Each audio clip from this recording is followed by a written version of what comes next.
So, welcome again. I hope you can hear me to one of our last lessons. Today and next week we will have the last lessons. So today we will do the things with this project stuff and we'll complete it. It's only a few tasks next week, so it's just a small piece of work. I want to do the tasks for today's work, and therefore let's switch to this. So the tasks for today were extend the previous software suite to compare or to prepare this comparison possibility. One moment, I just want to open the chat again. To create this comparison possibility of aggregation calculations, which are different plots showing the different calculations. So we created plots and we were able to compare with the outputs the different calculations. Use additional menu entries for that. And the second task was extend the previous software sheet with a function to plot the contour plot. Use an additional menu entry for that. So here is the contour plot again. So it's exactly a copy of this. So you will get it today again. And I will upload it, of course. Is it uploaded also here? Yeah. Write a function which reads ASCII text files. And this is what I want to do as a final task so that you're also able to read own formats. Okay, so let's first of all focus on to the first two tasks. And I also added, or I also want to add an additional thing because we did not take care of -1s if only -1s are in the interval of the aggregation. And another thing is that we had a lot of copy and paste things in our project program. So first of all, I switched to the Matlab, and I want to do this so that I have here not so many same questions. So for example, what I talk about is this. You see, everywhere at these things there is the same question, and we did already things like that. So I want to extend this at this position so that each time if we have the selection 10, 11, 12, so the plotting selection, or 40, 41, 42, and 43, which are the future plots then not yet defined for the comparison, then I want to ask which sensor line should be plotted. So, and then I can delete it from here because it's automatically requested. Okay, so this is the first thing. Yeah, and then the next thing, so is let's have a look. This 40, 41, 42, 43 will be the new one. So this I will directly create according to the aggregation comparison. And then what I want to show is the aggregation.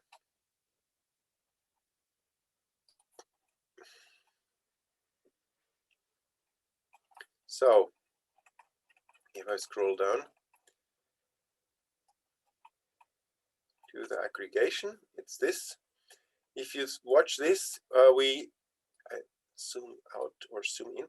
So if we have this, we delete, if we want to delete the aggregation, the -1, so if you want to do a selection of this, so that you want to delete outliers, then we don't take care if the final vector is empty. So we delete all -1s, and therefore it could happen that the final vector is empty. So therefore we have to do one additional check here, so that we start after selecting the individual interval.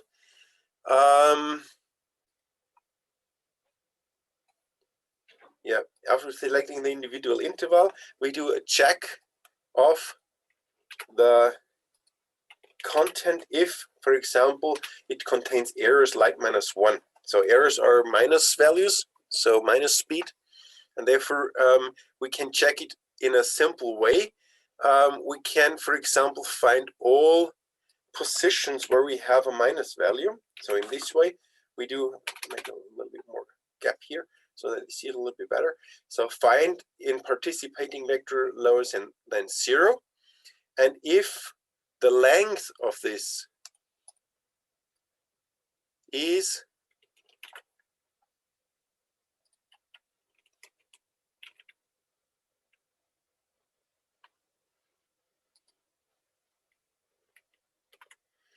length of this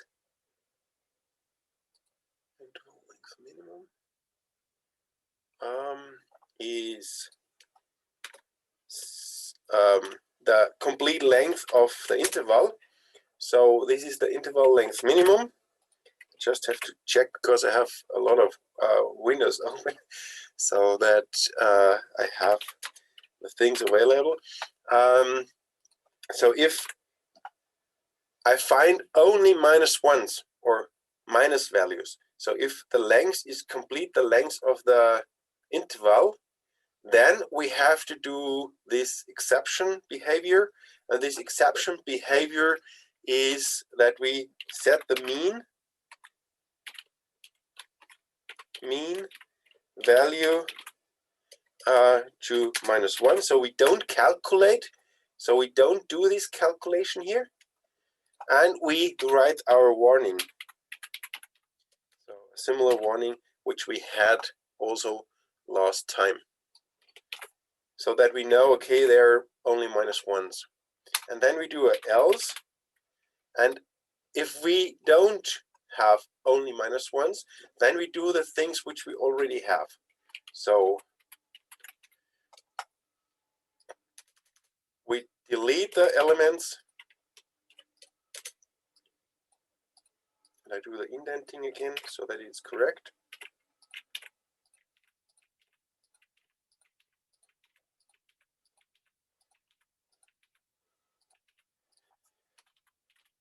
So that we still have 3 parts. We select the participating vector, which is the vector where we want to calculate the mean from. Then we do the mean calculation, but only if we have values available. And then if we calculated the mean, or if we set it to a fixed value, then we spread it or distribute it again to the whole interval so that we get finally this simple step function. Okay? So, and that's it. If we test it, let's have a look. Let's read the text file. 1.txt. And then if we do the mean calculation, for example, 20 in, let's say, 20 minutes, then we process this. Okay? So this is what I wanted to add. And then we come directly to the new tasks. So the first one is we want to do this comparison. So in our case, if we have the calculation, the aggregation available, then we want to do additional things. So we want to see, for example, we want to do different comparisons. So if the aggregation is available, so it's in this part here, so data are available, aggregation is available. We have currently just the plot of the aggregation. Then I want to add additional things. So you can put it directly to here, or we create a new menu part where we do a comparison. So first thing is I want to add a new menu selection. So if aggregation available, I have to copy and paste. It's maybe better. So if aggregation is available, then I can check which parts are available. So for example, I can do the following. I can check if I have aggregation mean available and if I have aggregation mean without outliers available. If this is available, then I can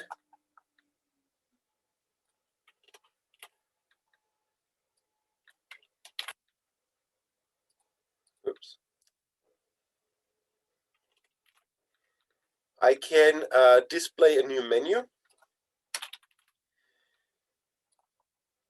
and I can continue. So for example, if I have the mean available and the Q mean, then I can again display a new menu, and this is the menu then for the comparison.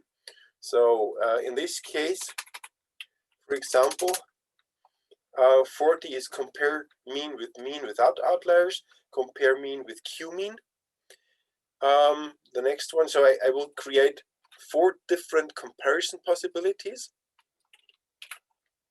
and I just check if I have the calculated values available.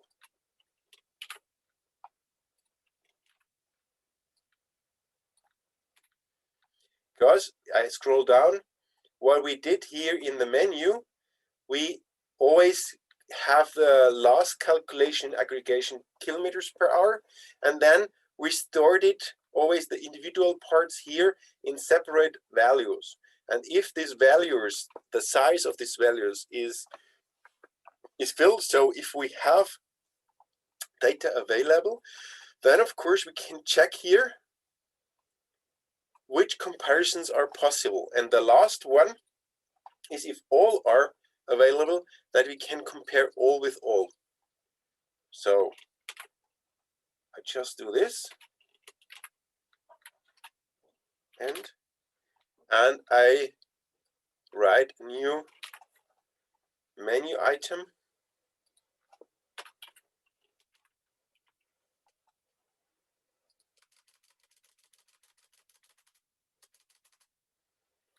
which says that I want to compare mean without outliers mean and Q mean. So this is mean without outliers, this is mean with Q mean, this is mean without outliers in Q mean, and this is comparing all. So I have new menus, and do you remember I always check if the selection is correct? So this is now the largest extension in this check, because now you have also to check if these things are true, because otherwise you would be able to select things which are not correct. So what we have to do is, first of all, we have to check if it is selection 40, which is our first added selection. And then we have to check if both values, so both parameter sets, or how should I say, both data sets are available. So if we have a mean aggregation, if you have a mean without outliers aggregation, and if it is selection 40, then it's correct and it's accepted. So if we don't have one of this, then it's not accepted. So in this we have to do again 3 times or 4 times. So with all of these individual comparisons. So for 41, which is the mean with outliers, so the mean with outliers and the Q mean, we have to do the same. The mean without outliers in Q mean, which is 42, we have to do the same, because we only accept the entry of this menu number if we really have the pre conditions. And then the last one is this. So we have again the same what we did for the printing, but we don't trust, of course, our user, and therefore we have to check everything what he enters, because otherwise, even if he don't see this output, even if he don't, or he or she does not see this, it would be possible just that it is entered. Okay, and therefore this is for printing, so that we just see the menus or the menu items when it is really available. And this is for the check what is entered so that the user cannot enter something wrong. Okay, so the rest I have already created before. So this input of our individual sensor number so that we can select the sensor which we want to compare. And then we have to create the menus, the work so that it is really done. So this is then done here. We add one additional case state for 40 and for 41, 2 and 3. So 1, 2 and 3. So what is the 40 is the comparison between mean and mean without outliers. The 41 is the comparison between mean and Q-mean. The 42 is the comparison between mean without outliers and Q-mean. And the 43 is the comparison of all of our aggregations. So we don't calculate differences or something like that. We just show the differences in a plot. So therefore it's quite simple because we already know how plotting works. So you can spy on this. So if you look onto this, we plotted 2 different value sets because we prepared this. We can set the color and we can set if we want to keep the previous plot and just add an additional plot, or if we override it. So therefore this can be used here again. And the only thing what we do is now for 40, we of course plot first of all the raw data. So we already know this from here. So plotting the raw data is exactly the same. So we use speed matrix, time steps, sensor names, and then the sensor line, which we selected before. And then we have 1 and B because we override, and we have a B, which is blue. And then we want to plot the normal means. So the normal means are stored here. So therefore we can exactly copy the same stuff. So we copy again this, but instead of the speed matrix, we now use this. And instead of overwriting, we keep the previous plot. This is automatically done in this TS plot. So therefore, you don't have to know anymore what is in this TS plot as long as you know which arguments you have to hand over. Okay, this is the big advantage of this functional view, and maybe you directly see also the advantages. So what we plotted is the raw data, we plotted the aggregation mean, and we want to plot the mean without outliers. So therefore, we plot again the same, but now we want to use the aggregation without outliers, so this one. And of course, we want to keep the same graph, and of course, we want to have different colors. So let's say red and green, for example. So, and let's run the program. So first of all, we have to read again the file. So you can also write an additional things that you keep the data. For example, you store it and you can directly fetch it so that you don't have to file to write the whole stuff here all the time. And then you can do the calculation. So I will maybe zoom a little bit in, 20 minutes. So, and as we just have one calculation, we don't have the rest of the possibilities. So therefore, we have to do another calculation, the arithmetic mean. And then we will have this additional menu. And now we can do the 40, and we can select, this is what we also asked for, the sensor. Let's do the sensor 1, and let's have a look what we will get. So I show you this. So what you now get is this plot, and therefore you have this possibility, okay? So, and this we have to do for all of the different possibilities. So again, the same stuff. just with the individual selections, in this case mean and Q mean. So Q mean is here.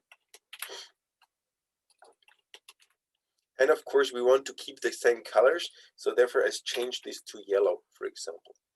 And then we do the same, so we copy the raw data, then we want the outlier part, so we copy the outlier part in green, and we copy the Q mean in yellow.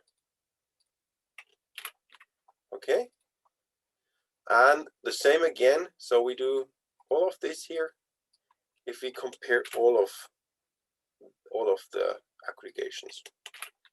So most work is just copy and paste here. So, and with this it's now possible to directly compare all of these things. What is not so nice, I can directly also change. You see, I always combined logical things with these dash dash dash lines. Here we don't have it. The problem is now that we have individual outputs. For example, if we just have the mean without the outliers and the Q mean, then we will just see the 41, and yeah, then we will just see the 41. And therefore we have to check if we have one of these so that we can plot an additional line. It's just a beautification, but I want to show you which effort it is to really have this nice output. So we have to go back to our menu, and then you have to decide, do you have to plot it or not? So, and therefore we do the following. We create a new flag or a new variable where we can store if we want to do the plot. So in the first thing, we keep the 0, which means we want to plot. So is plotted tells us that it is already plot. So if we have the 40, we can plot anyway, because it's always the first one. So therefore, we don't have to take care of this. If it is the first one, we can plot all the time. But then we have to remember that it is already plot.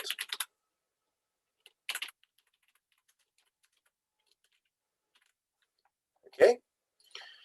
And then for the following things, we can just check if line is plot is 0. Then we plot the line and we set to 1.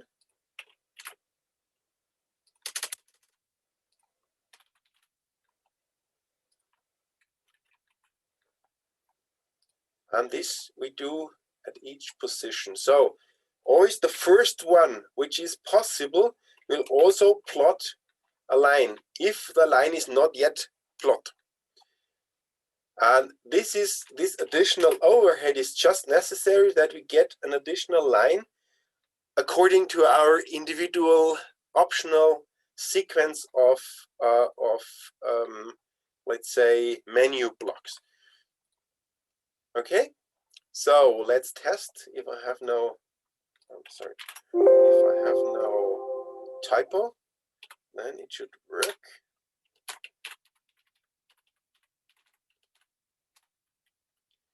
And then let's calculate 21 with 20 minutes.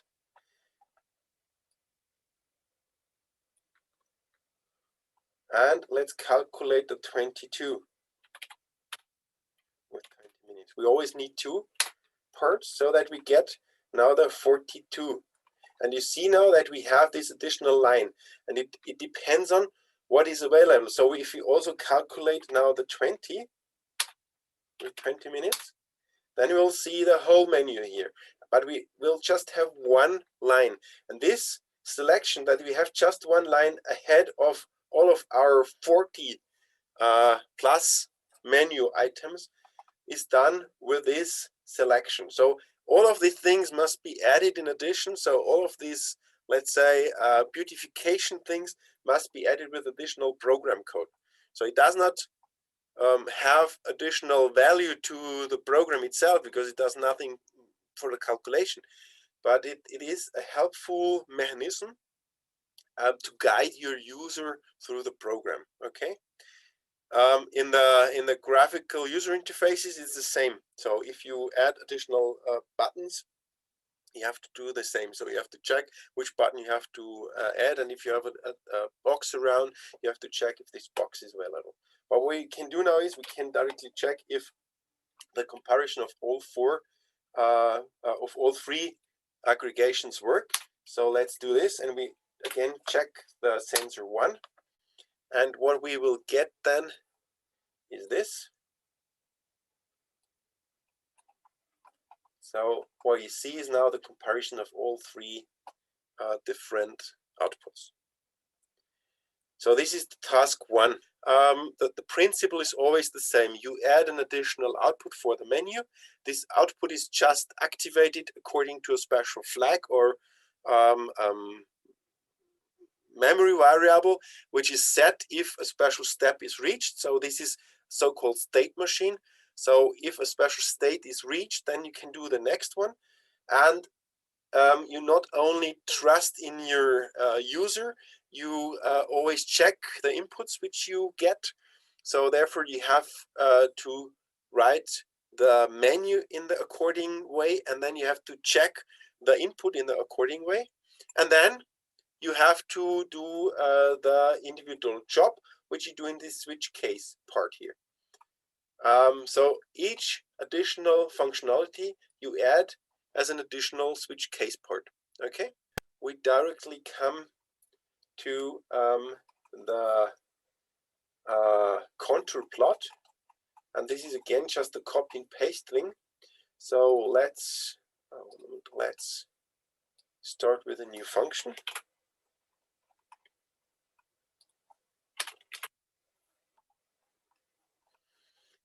And let's call this function TS contour plot. And again, this is an additional function declaration now, where the function body is directly underneath. So it's not a function in the function declaration. It's a separate function in the same module or in the same file, which I then call in another function. So what I need is the time steps in minutes. It's the x-axis. What I need is the chainage in kilometers. It's the y-axis, and I need, of course, the set elements, which are the colors then. So again, with return, not end. I also always learn. Then we write a short information that we create a contour plot or a color plot. So, and what we just do is we do nothing more than a copy of what already exists. So therefore, I don't explain it in detail anymore. I will upload it as requested, but it's in detail just a copy and paste. And here we have a strong restriction because, so I just copy and paste what we already have available. I always select figure 1 here. This is one restriction. Maybe if you want separate plots, you have to also hand over a different figure number so you can adapt it to your needs. I always plot in the same figure because if you really want to print it as a PNG graphic file or something like that, then you can create it and store it if you need it for later on use or something like that. So it doesn't matter if it is always in the same figure. So it's a copy and paste thing, but the strong restriction is this. Because, for example, with our program at the moment, we just are able to read in data of this individual spatial motorway. So if you really want to make it adaptable to all situations, also from other motorways, things like that, then you have to spend a little bit more time to individualize these things so that you get also this information from a separate file, for example, which the user has to spend or to create and things like that. So we really just focus on our motorway, on our A9 motorway, and we use this. And therefore, the restriction is that we have here hard-coded exit points or entry points. The rest is just a copy and paste thing, where I just changed these things accordingly so that the values are here used from here, so from the handover arguments. So the rest is a copy and paste thing from the existing script. So, and now we can use this. We can use this in a new menu, so we have to scroll to the new menu. What I want to do is that the menu exists additionally as a 30 section, so with 3, starting point with 3. So therefore I add it here. There is no selection, so it will appear if aggregation is available. So we don't have to do this line beautification. I just can draw an additional separation line here, because if the aggregation is available, I directly off this menu. And the menu tells me that I want to plot a contour plot or p-color plot. And again, never trust the user. So we have to check if the user really enters it correctly. So in this case, also take care I don't mix the order, because later on, next year, for example, for the next students, if I want to use it again, if you just mix the sequences, then you have, it's not so understandable anymore. So I again enter this new menu at the same order. So we have 3, so lower than 10, then we have the 10 sequence, the 20 sequence, and here's the 30 sequence. And we can check the following. So this is a complete check. It would be enough to just check if the aggregation is available. So this would be enough. So if you do this, if the aggregation is available and the selection is 30, then we accept it and we break our input loop. So at this point we break if a correct input was made. This is this internal while loop where we just request menu items. So and then first step was creating the menu according to the current status or state where we are in our processing. Second thing was to check the input of the user. Third thing is to do the job. So doing the job is, again, I fill it really in the right order. You can mix this order, of course, but it is really helpful to do this at the right order to understand the program later on again. The 30 is the creation of the color plot. So always add a small comment. It's also quite helpful. This splits between, let's say, program hackers and real programmers. You need always additional information. What should be done? What are the specific things? So also just one sentence here is not usual if you are really a programmer. So you really add, for example, what you give back in which units and things like that, so that the user of your function really knows what is expected and what he gets back. So, and then we have this situation that we are fixed to our motorway. Therefore, I don't take care on this chainage, which means on the distances on the x-axis of the or on the y-axis of the sensors. I create it really hard-coded again, because for the plotting I have no chance to do another chainage, because I have also fixed exit and entry points, so I don't take care on that. If you really want to adapt it to other motorways, you have to read this chainage from the file, so that these reading functions are increased and changed, so that you have also these things available, and that you have adaptable exit and entry names.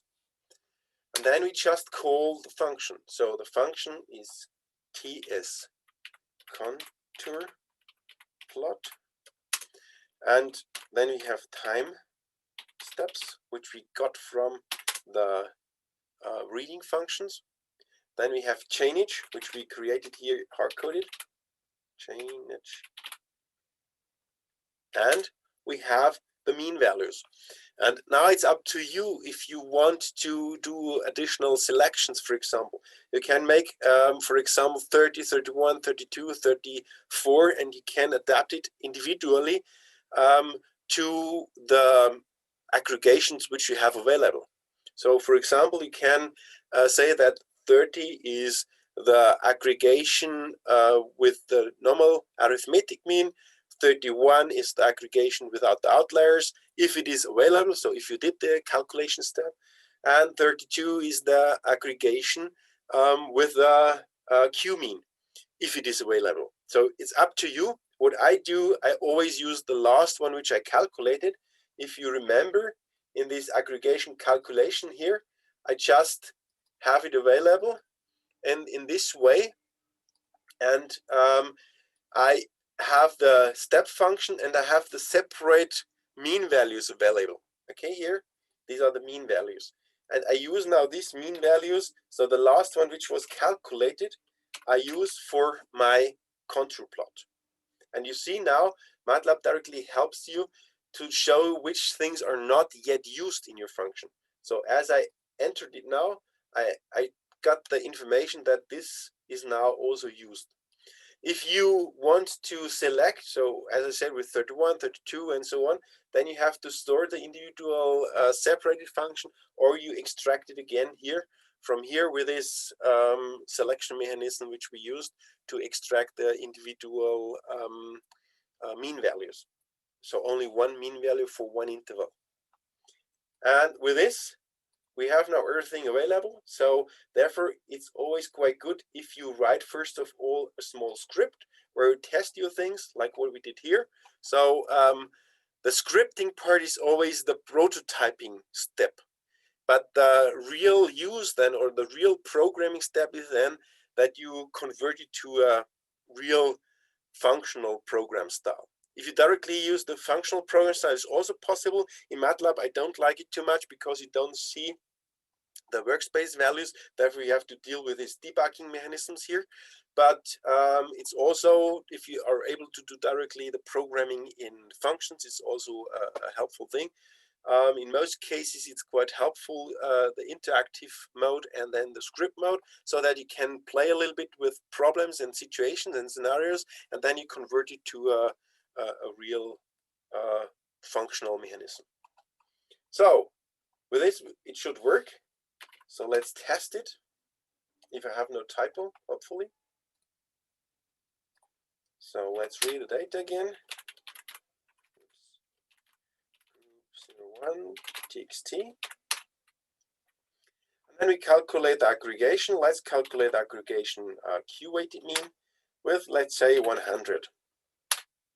So we have now this additional plot menu 30. We don't have the 40 plots because for this I would need the calculation of one of the others. Okay, for this contour plot, I select the last calculated plot. The last calculated aggregation. So therefore, I don't have to select the special aggregation. So if I do the 30, then it will plot according to the previous created values. It will plot the contour plot. Okay. So, and with this, we have now a complete suite. I always call it software suite, which can be adapted, which can be changed, which can be extended, and which can also be used by others. So, for example, by other users, because you don't have to change the program anymore. You just load individual files. You can run through different steps, and it's a very flat hierarchy. So you don't have to know what existed before. It's always just very local. You have one main program. The main program is either in the script, or in my case, in this script similar function. So in the first entry or jump in function, where we have an endless loop, which we just interrupt if we enter a special menu item, and the rest we will keep the user always in this function. Okay, and or in this loop, and therefore it's a really compact software package now, which you really can use and extend also for later use or for other individual scenarios in the same category.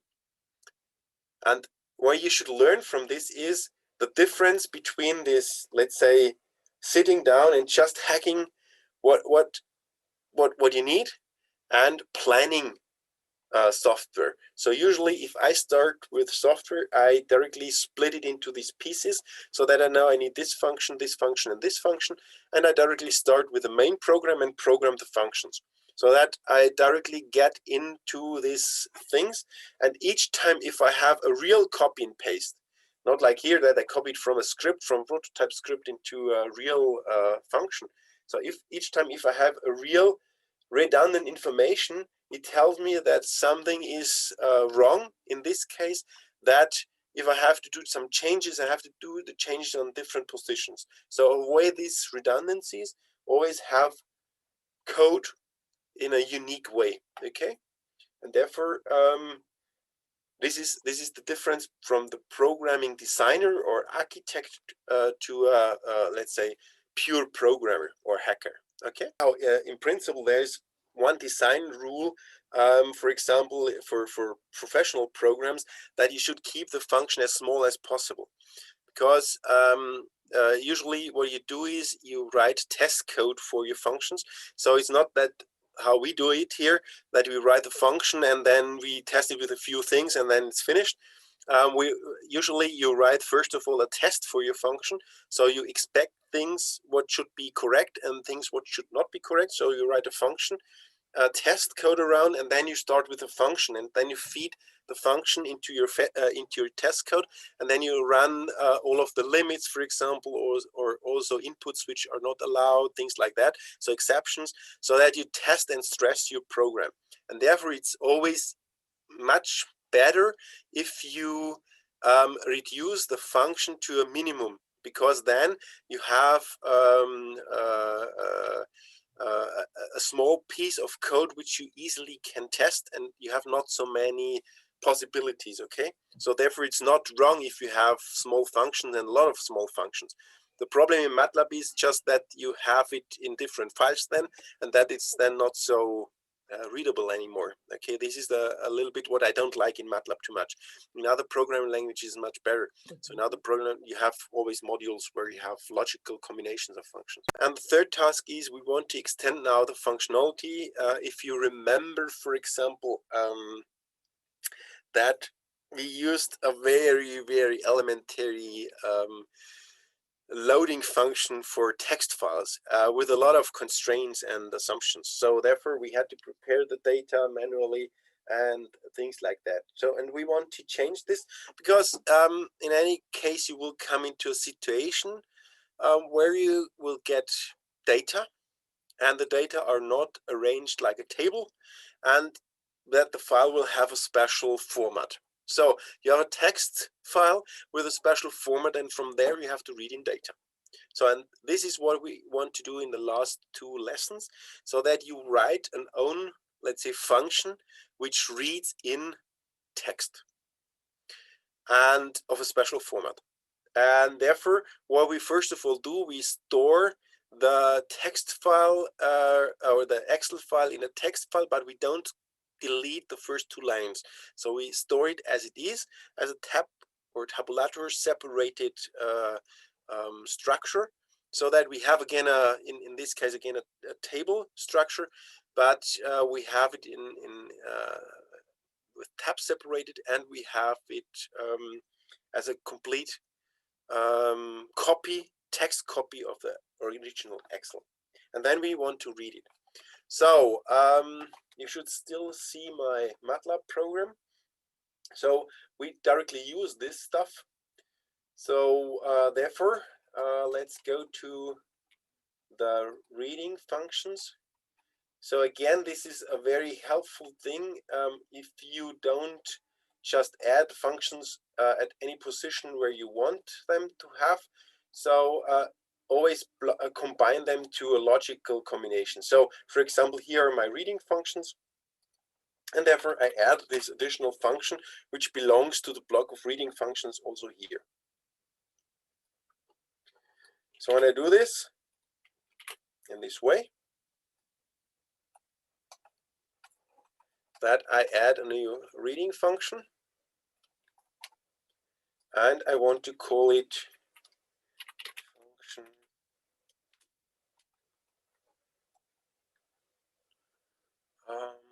has to return, of course, the same stuff like this. So I'll copy this because it should directly fit into our structure, and I call it ts_takes_read. And of course I need the file path.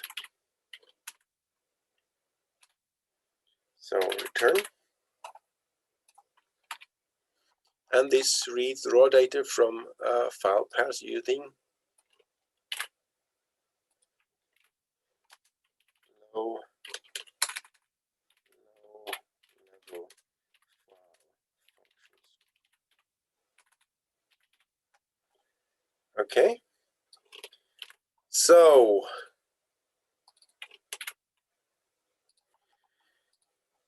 first of all, that we can test it without any problems of filling these values, we can do the following so that we get back nothing, but we can run some tests and can do some printouts. If you don't fill these outputs or these return values, we'll always get an error because it does not return anything.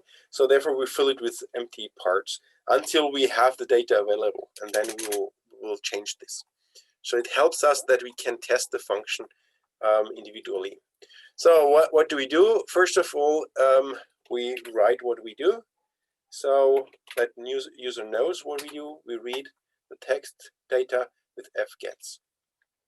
fgets is one of these file functions. And now we have to look into either there's a hint in the script where I showed very fast the f functions. I didn't explain it in detail at this point because I do it now. But there's a hint, and then you can follow this, or you search the internet again how to read text files, and then you will see the different possibilities. First of all, you have to open the file. So I always give a small, let's say, image or idea of what you can or how you can get an idea of this reading. So it's like you have a book.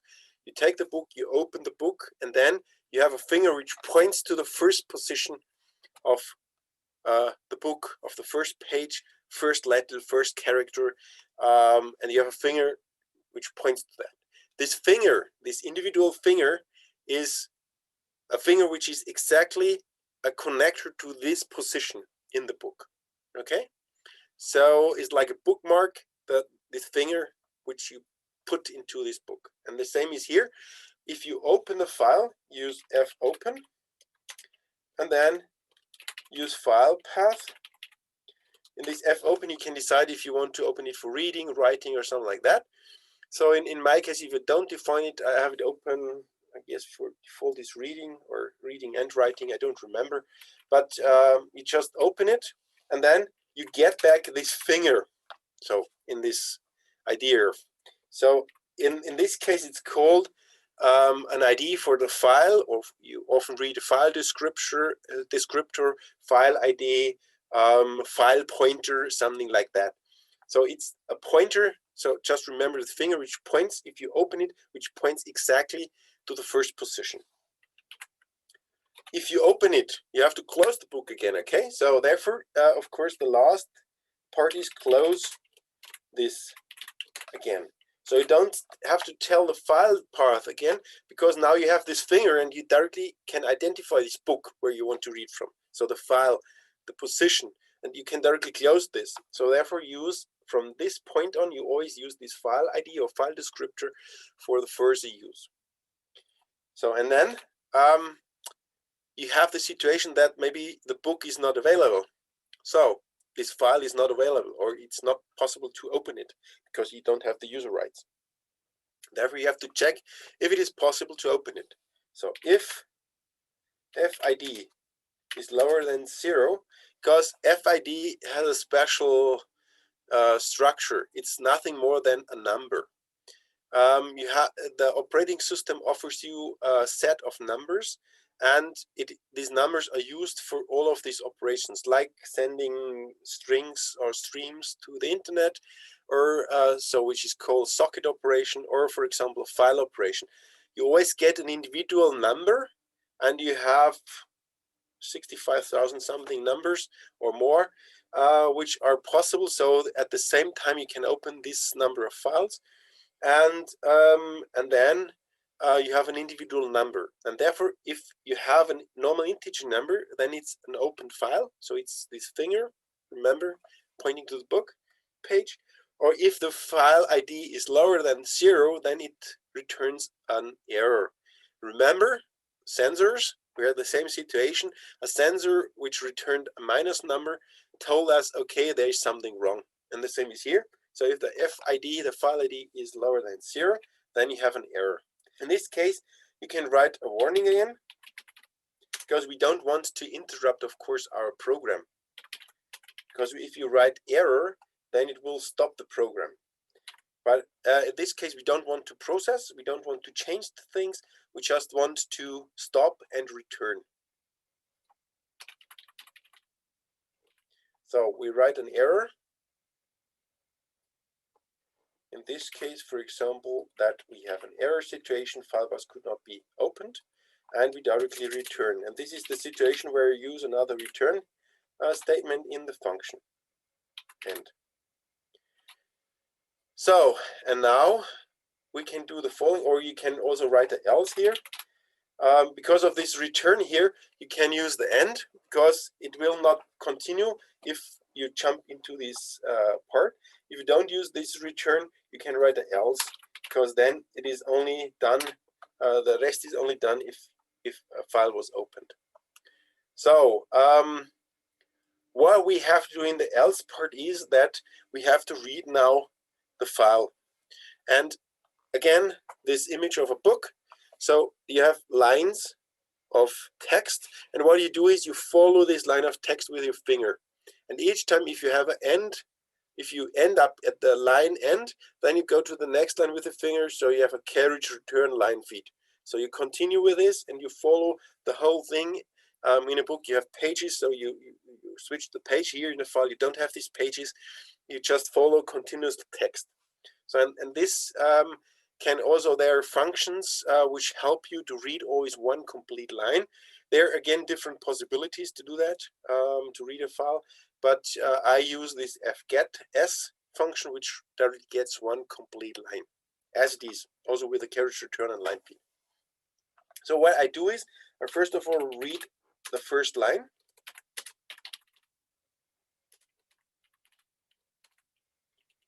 Okay. And then, of course, I have to continue. Continuing means I have to use a loop. As I don't know how thick or how many pages my book has, so how long my file is, I have to use a while loop, because a for loop is a counting loop, so I would have to know how many lines I want to read. So in this case, I have to use a while loop, and I have to make a decision when the book will be finished, or when my file will be end. So what is the decision? There are two possibilities. One is a function which is called FEOF, file end of file. So F is the file functions, EOF is end of file, which will return true if the file end is reached. Or you can also check if your reading ends up in usable characters, or if you don't get any usable characters anymore. So I use this. So I use is character. Is it a character? Is it a readable character, a usable character? So from this T line, if all parts in this are characters, then I will do the processing, I will continue, otherwise I will stop, so I don't do anything anymore. So what I can do now is I can display this line, so that we have first output of this line. So what I read, I display, and of course I have to read the next line. So therefore in this while loop I have to read the next line. So this is the simplest version of reading a file. So I open the file, I read from the file and I close the file. Read from the file means it's a loop. I continue as long as I get data, and then I close the file. So let's test this. So first of all, that we can test this, remember we have to add one additional menu. So let's go to the menu and let's add one additional mechanism to read text file. So in this case, we can write here with load, because we have now two different versions of a text file reader. And here we have an additional menu for, remember, don't trust your user. So we have to add this also here.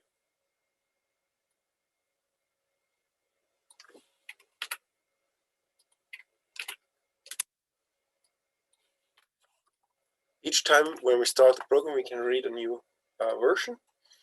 And then we have to add it here, because if we have the selection for, then we have to ask for a file path. And then, of course, we have to do the job. So the job is here, case 4. And case 4 is reading with f gets f.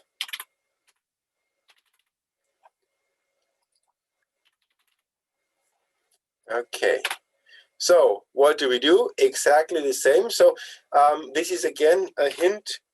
We do a copy and paste of the same stuff. So therefore, it would also be possible that you put this directly into here. So I always keep a little bit of these copy and paste things or redundant things that you think yourself about what might be changed. So therefore, you can, if you have 1, 2, 3, or 4, you can directly delete the things here, so that you avoid these additional redundant lines here. Okay, so it's always one hint. If you do exactly the same in a copy and paste style, then it would directly fit into a function, or it would fit into a special if condition. Okay, so what we do is we just call the same stuff here, just with the new function. So it's called tsTextRead. So that's it. We will not get a usable where are we? Here. We'll get a usable return value, but we can test our function with this. So let's test it. So I use now the 4. I have to enter file path. In this case, I should not use the reduced form. So because we deleted the first 2 lines, and therefore we want to use the original part. So I think it was, I have to check. Let's see if it works. And then, yeah, I stored the Excel file in a separate text file called -original, because there I have the headlines available. So what I get then as an output is I get the headlines, always line by line, and you see the content of my file. Again, with this problem between German style and American style versions, because I stored it with my own German style Excel.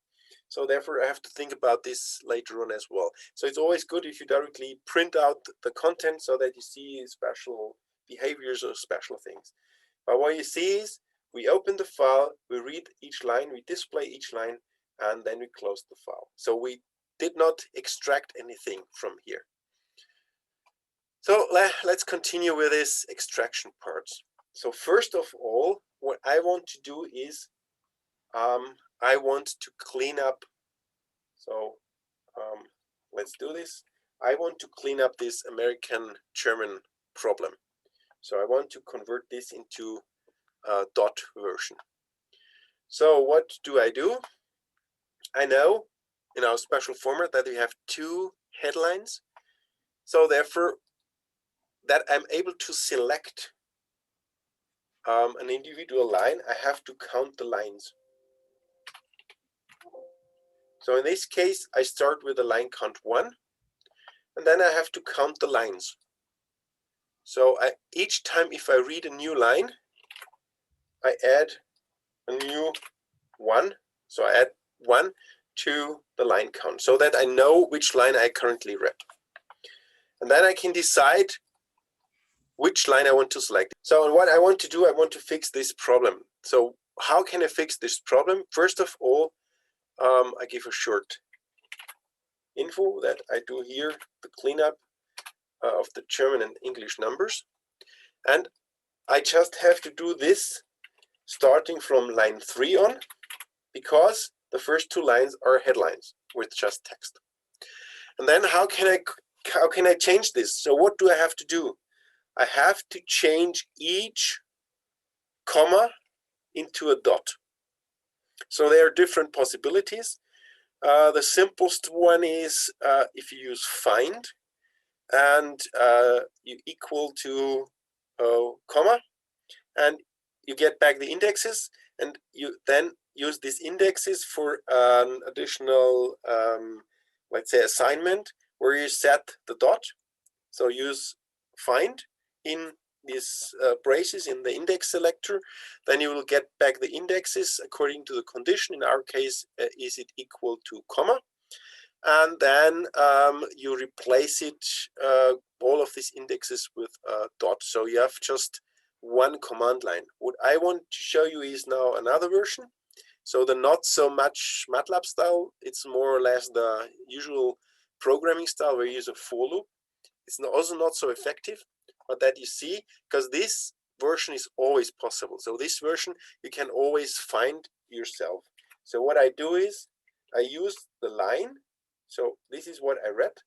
I use the line, I run through all of the indexes in this line. And if I find a comma, so if the index here is a comma, then I write a dot.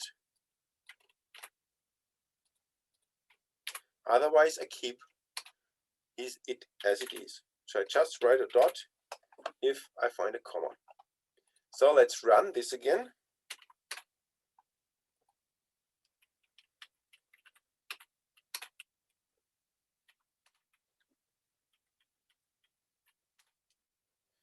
And what you see now is that we changed all commas into dots, and therefore we can directly use it later on as a normal number.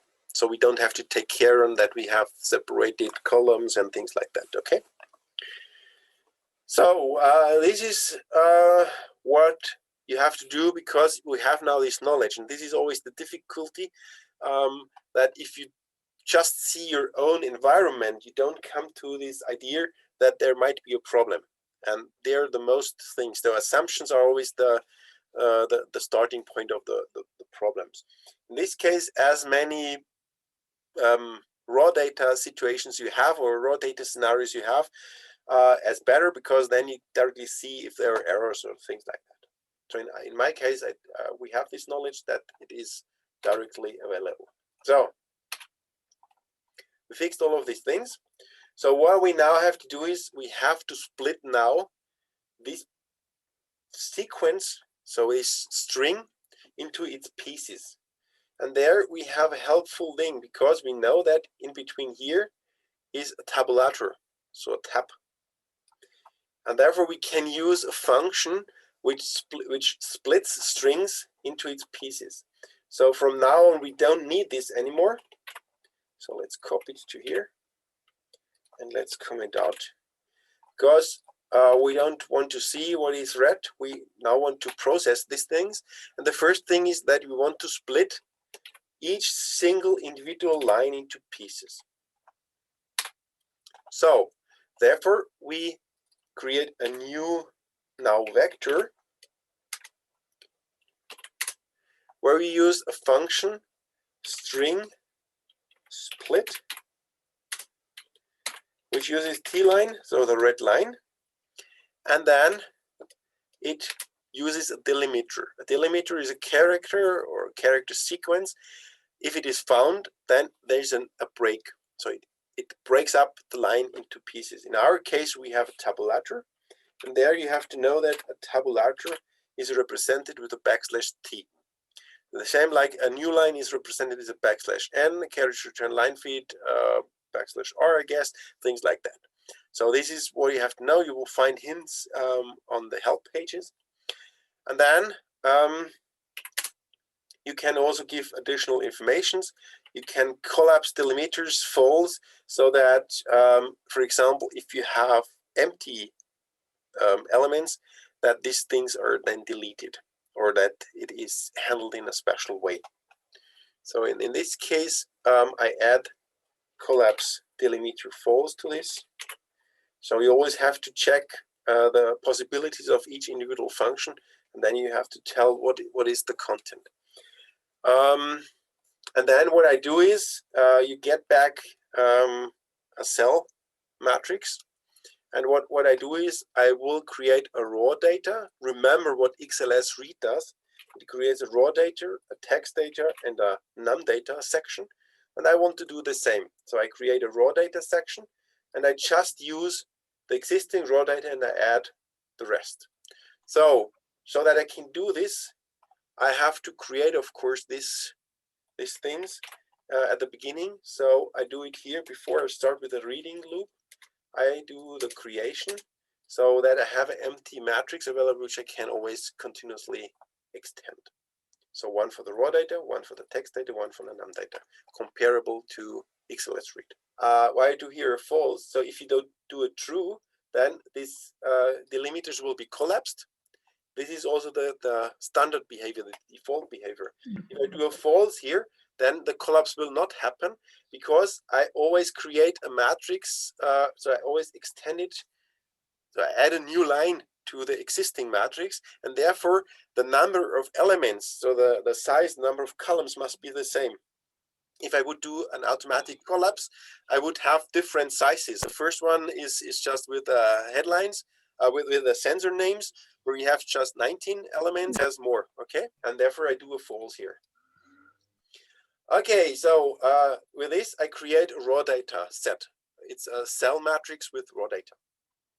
So, and now we want to create the different pieces, num data and text data.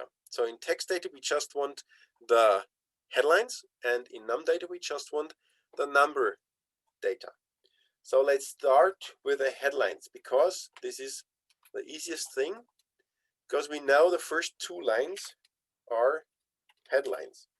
So, and the headlines are automatically our text data. So again, we use our line counter, line count smaller than 3, because the first two lines. And if it is smaller than 3, then we do nothing else than this into text data. Okay, it's exactly the same. We copy now the first two lines into text data, keeping also the gaps, so keeping also the empty elements. The rest, if you see this, should be directly clear that num data will start from line 3 on.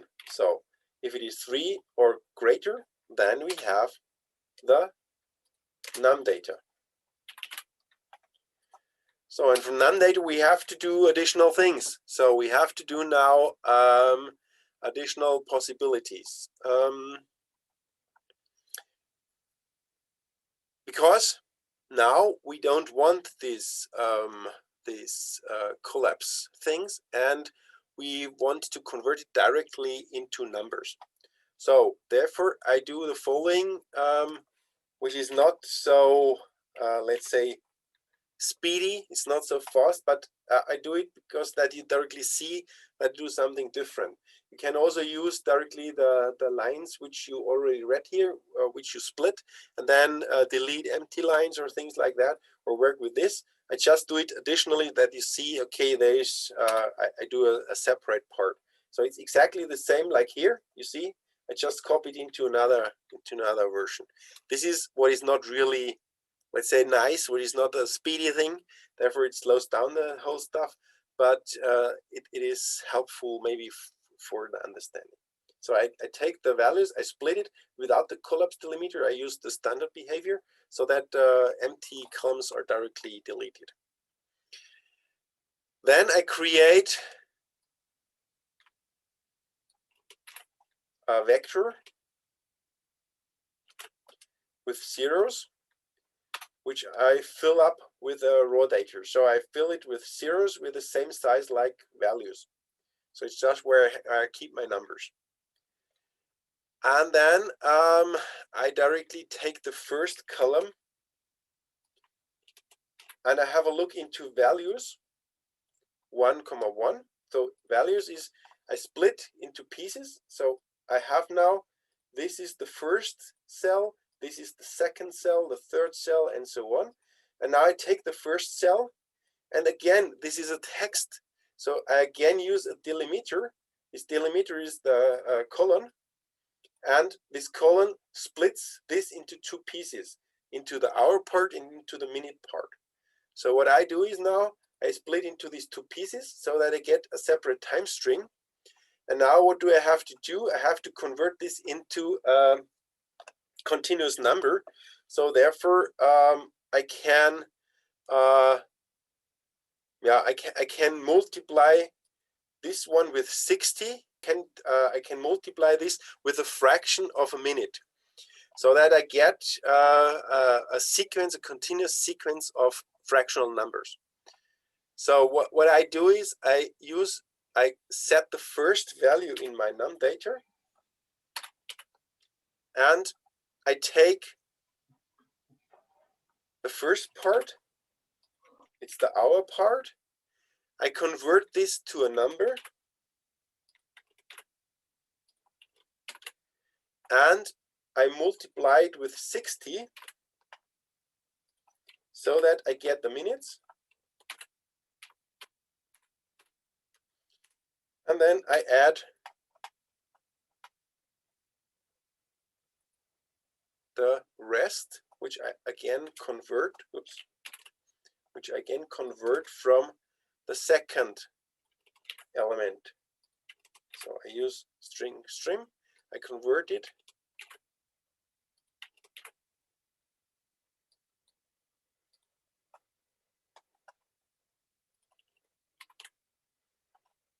And then I have the minutes. And if I have the minutes, I convert, I do it a little bit complex. I convert it again into a fractional part of the hours by dividing with this. So it would be maybe faster. So I think it was night as I did it. So because if you already have the hours, you can directly convert it into a fractional part if you have hours and minutes. So I want a continuous line number so that I have pieces. I convert the first one and the second one, the hours and the minutes, and then I sum up and divide again by the minutes per day. So what I get out of this is then, so we can directly have maybe a look what we have at the end here. So if we run it,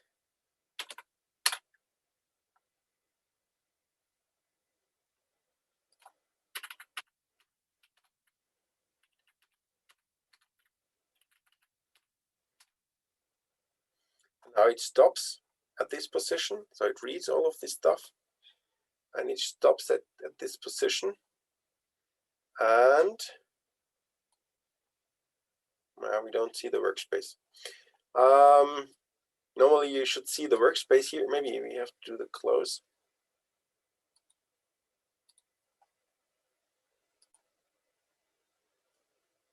Okay, now you see the workspace. So it reads in the data. And what you see now is you have the raw data here, which exactly looks like our table, like in XLS read. And we have prepared the num data line. And this num data line has a continuous number which represents the individual time tags. So what else do we have to do? We have to convert the rest into numbers as well. So we run now from the second column to the rest of all columns. So again, we do a for loop. So let's interrupt here. We do a for loop from the second column to the end of all columns. And we check again if it is a printable version. So if it is a character, a proper character is string prop. So a lot of new functions, but you find all of this in the internet. Or you can use is character in a special style. So if it is only a printable character, because fgets reads also the \n, so which means carriage return line feed.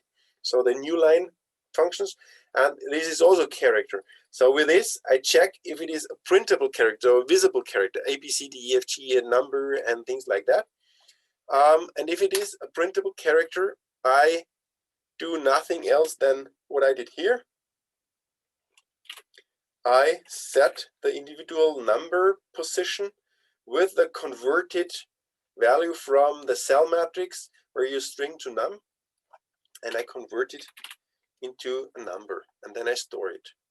And what I finally do after each of these steps, I add this new line, so this num data line where only numbers are available, into this num data. So again, what I do is, starting from line 3, I split into each pieces. So I can do the same. I can use also this already splitted part, which would speed it up. I create an individual line where only really numbers are available.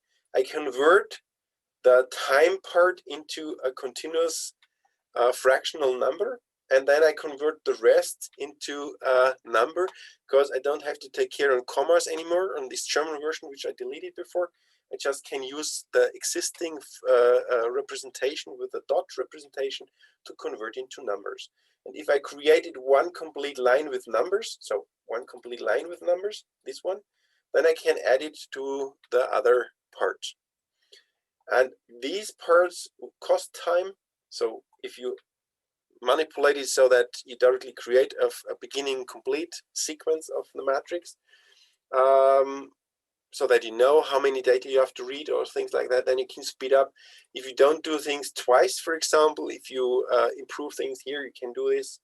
But in any case, what we do here is just we convert text into numbers, so that we have at least the raw data as it is, the text data with the headlines, and the number data with just the numbers. So let's run the program.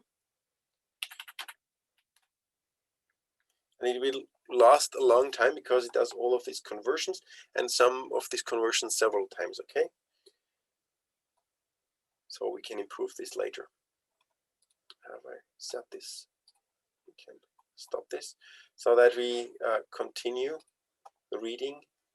And we don't get a usable version of the data, so therefore we have to do this conversion again, which is then the task for next week. So it reads all of the data. Oh, it's maybe it was not so good to set no breakpoint here. So let's do it again, because I cannot show you the result. Let's do it again, so that at this breakpoint I will get again the possibility to have a look into the current workspace. So what you have now is this. You have now the num data with only the numbers directly converted into real numbers. And you see this continuous sequence, which is exactly the sequence which you have also in Excel, which we have available in a read table or in XLS read. We have the raw data, which is the original cell matrix like it is in XLS read. And we have the text data where only the headlines are available, again with the gaps. And as this, and this is exactly the same like with XLS read, it should be easily possible for you to extend this so that this is now replaced with the real values, because you can directly check and spy from the XLS read or text read table versions, because you have to do just the same things like there to get the real values. And this is the task for the next week. So again, for the repeating part, we created a function as text read. We added the menus. What we do, we open the file. We set the file pointer to the beginning. We check if the file open worked. Then we read the first line. We check as long as we read usable lines, so character lines. We continue the reading. Each time we process the data, at the end we read the next line. And then we do the processing. First of all, we do cleaning ups. So the cleaning up is cleaning up of this German English number problem. And then we split the data into its pieces, or the line into its pieces, where we do two different things. For the text versions, we convert it into, we add it to a text-based part of the matrix. For the number version, we convert it into numbers and then add it to the num data, which just contains the numbers. And finally, if we read all of the data, we have to select the individual values which we need later on for the processing. This is your job for the next week. That's it. If you don't have further questions, I want to say thank you for listening, and we'll see each other again in the next week's lesson. It's the last lesson. As I said, we'll do some repeating things and discussions about the exam. I will try to cut out again some video from this lecture. If it does not work, then I will produce a new one. But the idea is to use this and to show it also on YouTube, so that you can listen to this again. And I will also offer the link again, of course, from the recording. So thank you, and have a nice evening, and also a nice week with Matlab.